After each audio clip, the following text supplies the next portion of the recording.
Our favorite anti-gun state has found a new way to stop the flood of law-abiding citizens wishing to exercise their rights. They're getting bold in their creativity, and this one is a great bait and switch. The process is simple. Pass a law and then arrest people for complying with it.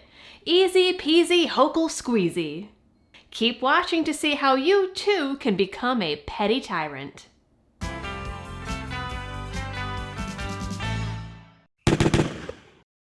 Hey there, Liberty fam, and welcome back to the channel. As you can see, this is not the typical Liberty Doll digs here at the channel, but today is the day that I have to record. There is a tornado warning outside, and the power is out. But you know what? The Second Amendment waits for no one.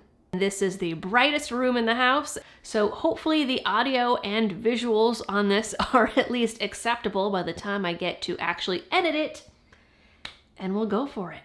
Anyways, this story is a legal mumbo-jumbo doozy.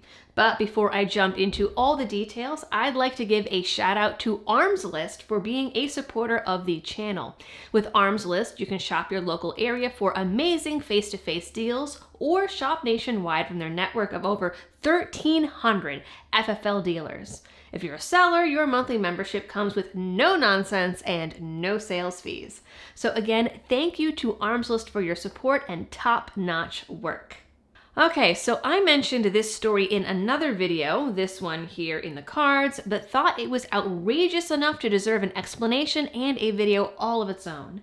Because, my dear Liberty friends, it turns out that the police in Suffolk County, New York, which of course we've talked about before, are arresting people for doing the live fire training that the state requires in order to apply for a gun license. The police say that the act of firing a gun without a license, even for the purpose of fulfilling application requirements, constitutes illegal possession. And the instructors of live fire classes are also getting arrested. Absolutely insane. Why? Well, the police say that these people should have applied for pre-license possession before they can apply for a license. Yeah.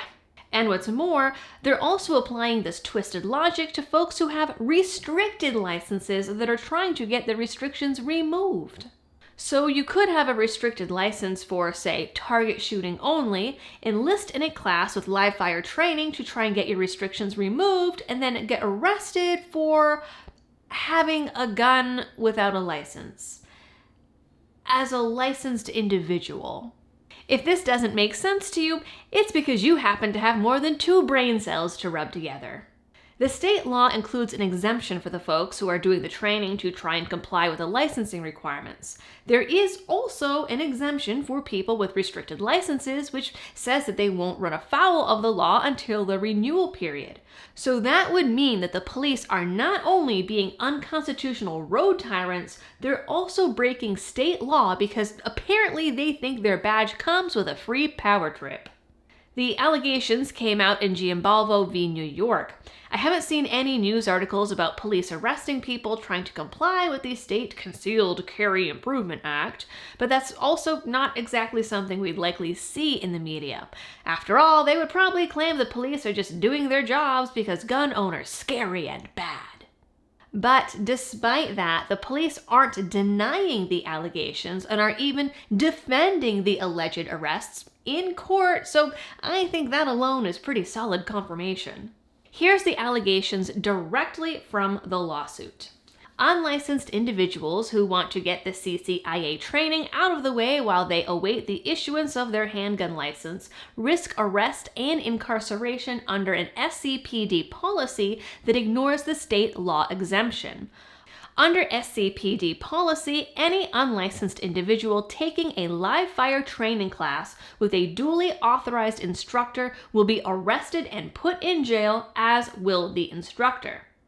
As for licensees whose existing concealed carry license is restricted to target shooting, hunting, or sportsmen, SCPD requires filing an amendment application and paying a fee to remove unconstitutional restrictions rather than deeming the licenses unrestricted.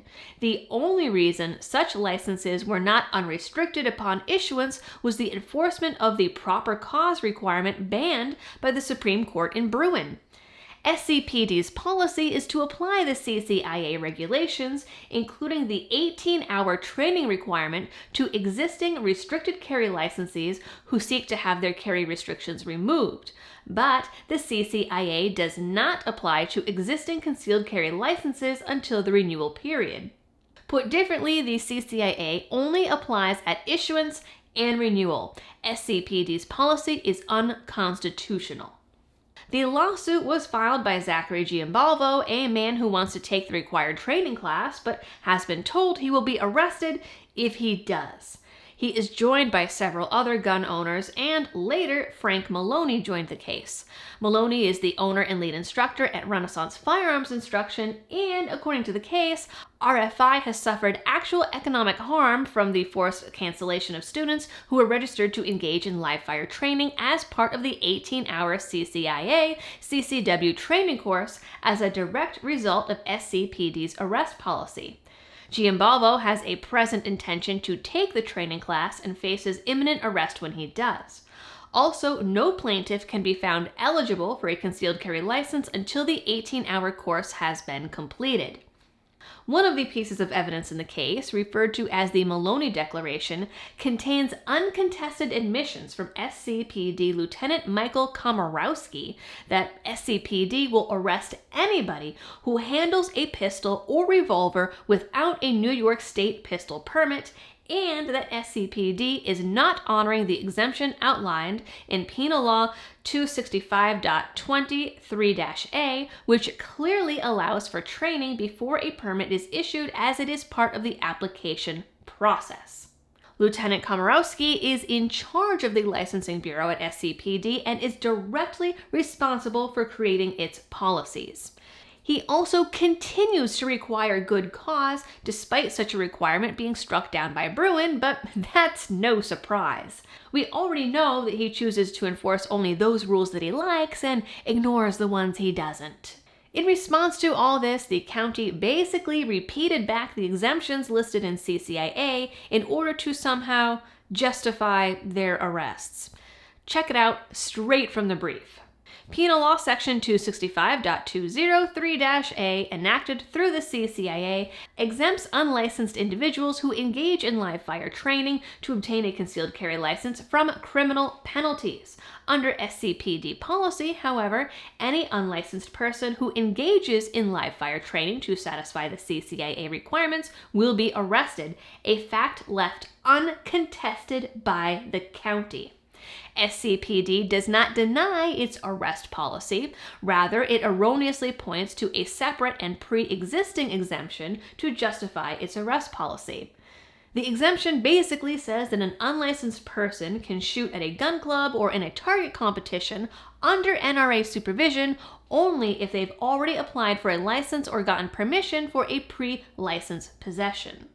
As the lawsuit points out, there is no correlation between the two, no language tying the implementation or validity of 3-A to Section 7-B, and no qualification that the provisions of Section 403B apply to 3-A.